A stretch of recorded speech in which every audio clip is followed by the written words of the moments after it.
What if I told you that a threat thousands of miles away could reach your doorstep in hours?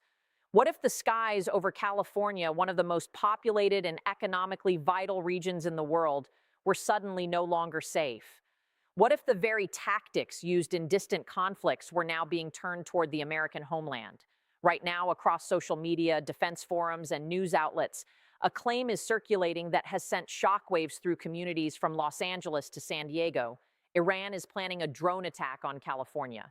The FBI is reportedly on high alert, and critics are asking, has President Trump's hardline strategy against Iran backfired, bringing the war to American soil?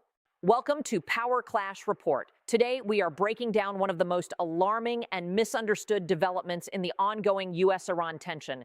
We are moving beyond the viral headlines to separate verified facts from wartime speculation.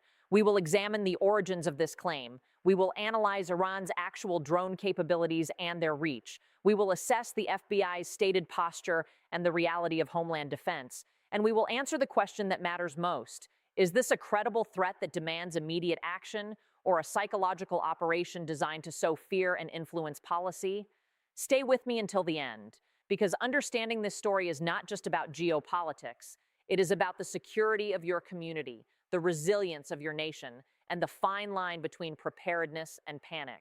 Let us begin with the facts. The claim that Iran is planning a drone attack on California originated from a confluence of sources: unverified social media posts, commentary from partisan media outlets, and interpretations of official statements taken out of context. According to publicly available information from the Department of Homeland Security and the FBI, there is no specific, credible intelligence indicating an imminent Iranian drone attack on the United States homeland.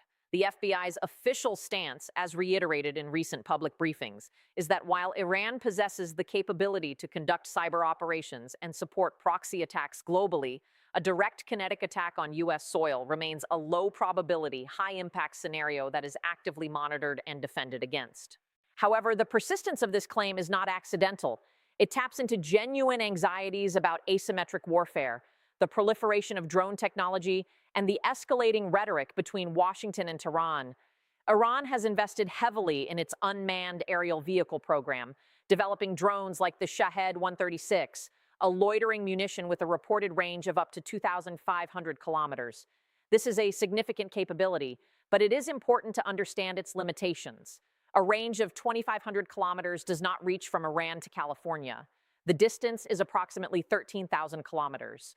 For Iran to strike California with a drone, it would require forward basing in a friendly country, a vessel in the Pacific Ocean, or a dramatic technological leap that has not been observed by international intelligence agencies. So why does the claim resonate? Because it reflects a broader strategic shift. Iran has demonstrated a willingness to target U.S. interests indirectly through proxy groups in the Middle East. It has conducted cyber attacks on U.S. infrastructure.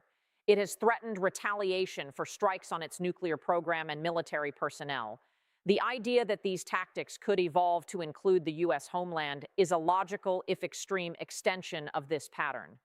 The claim about California, therefore, may be less about a specific operational plan and more about a strategic warning that escalation has consequences and that no place is entirely beyond reach in an interconnected world. Let us examine Iran's drone capabilities in greater detail. The Islamic Revolutionary Guard Corps operates a diverse fleet of unmanned systems, ranging from small surveillance drones to larger attack platforms. The Shahed-series in particular has gained notoriety for its use in conflicts in Ukraine and the Middle East.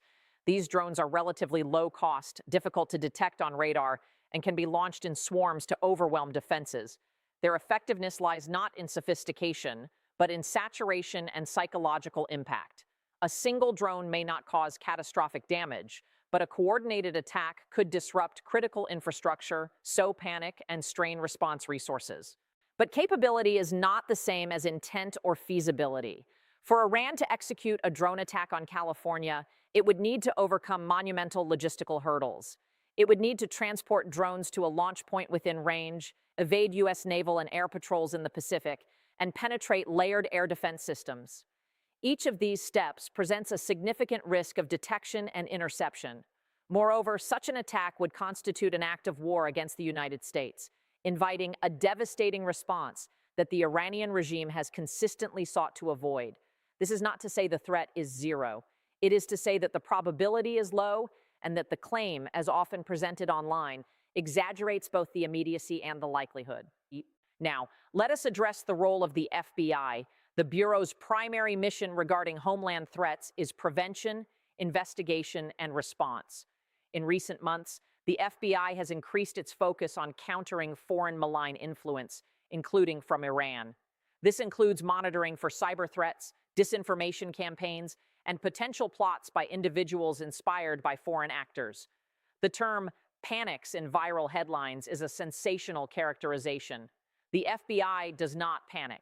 It assesses, coordinates, and acts based on intelligence. Its public statements emphasize vigilance, not alarm. This distinction matters. It separates responsible security posture from fear-based narratives. What about the claim that Trump's war has backfired? This is a political argument that deserves careful examination. The Trump administration's policy toward Iran was characterized by maximum pressure, withdrawing from the JCPOA nuclear deal, imposing stringent sanctions, and conducting targeted military operations, including the strike that killed Qasem Soleimani. Supporters argue that this approach weakened Iran's economy and constrained its regional ambitions. Critics contend that it increased Tehran's incentive to retaliate asymmetrically, potentially bringing conflict closer to U.S. shores. The reality is likely more nuanced. Pressure can deter, but it can also provoke. Sanctions can cripple an economy, but they can also fuel nationalism and harden resolve. Military strikes can degrade capabilities, but they can also create martyrs and galvanize opposition. The question of whether a policy has backfired depends on one's definition of success. If the goal was to prevent Iran from obtaining a nuclear weapon, the outcome remains uncertain. If the goal was to reduce Iran's regional influence, the results are mixed. If the goal was to avoid direct conflict, the risk has arguably increased. This is not a simple story of success or failure. It is a complex interplay of strategy, adaptation, and unintended consequences.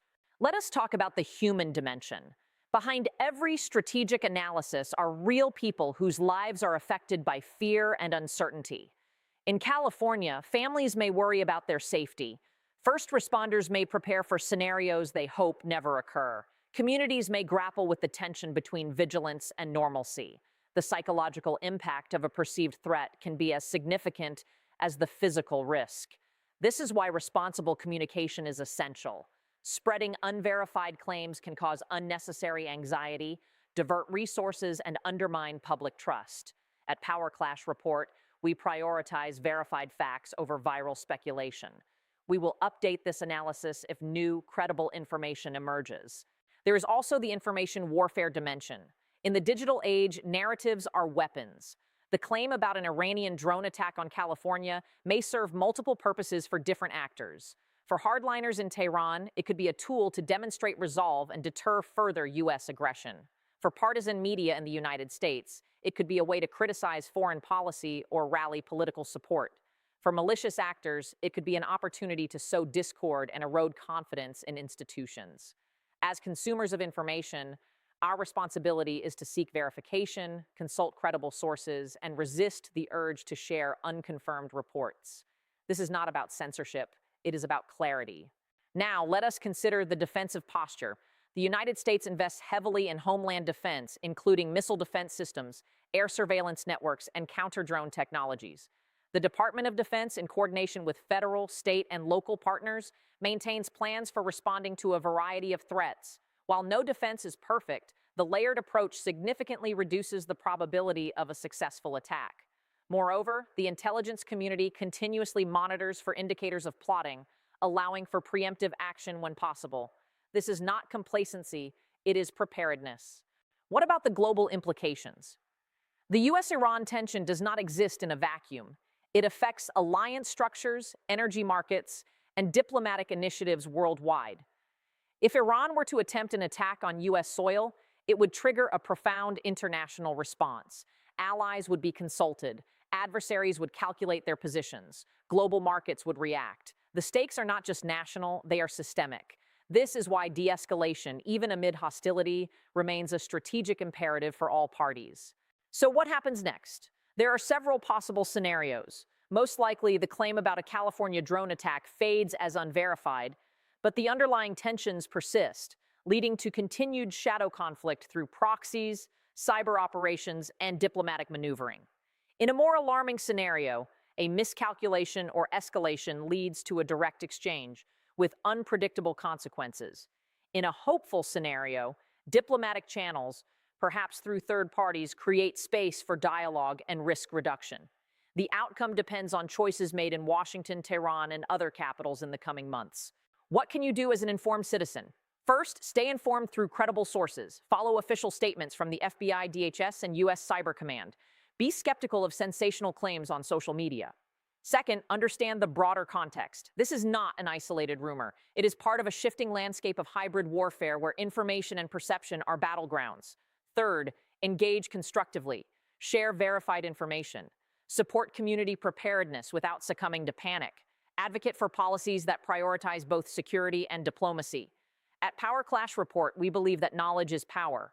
Understanding geopolitical events helps us make better decisions, protect our families, and contribute to a more stable world. We are committed to providing analysis that is thorough, balanced, and grounded in facts. We will continue to monitor this developing situation and bring you updates as verified information emerges. Before we conclude, let us recap the key points. The claim that Iran is planning a drone attack on California is not supported by verified intelligence from U.S. authorities. Iran possesses significant drone capabilities, but logistical and strategic hurdles make a direct attack on the U.S. homeland a low-probability scenario. The FBI's posture is one of vigilance, not panic. The debate over whether Trump's Iran policy has backfired reflects complex trade-offs between pressure and provocation. The human and global stakes of escalation are substantial. Sustainable security requires a balance of defense, deterrence, and diplomacy. The choice before the nation's leaders is stark. They can allow fear to drive policy, risking overreaction and escalation, or they can rely on intelligence, preparation, and strategic patience to manage threats without surrendering to panic. History will judge this moment not by the rumors that spread, but by the wisdom with which they were addressed. As citizens of an interconnected world, we have both the right and the responsibility to demand that our leaders choose clarity over chaos, evidence over emotion, and hope over fear. If this analysis provided value, please like this video, subscribe to Power Clash Report, and share it with someone who needs to understand these developments. Turn on notifications so you do not miss our updates as this story evolves. In the description below, you will find links to credible sources, official statements, and further reading on this topic. We are committed to bringing you signal in a world of noise. Thank you for watching. Stay informed, stay safe, and remember, in a world of increasing uncertainty, clarity is the most valuable asset we have.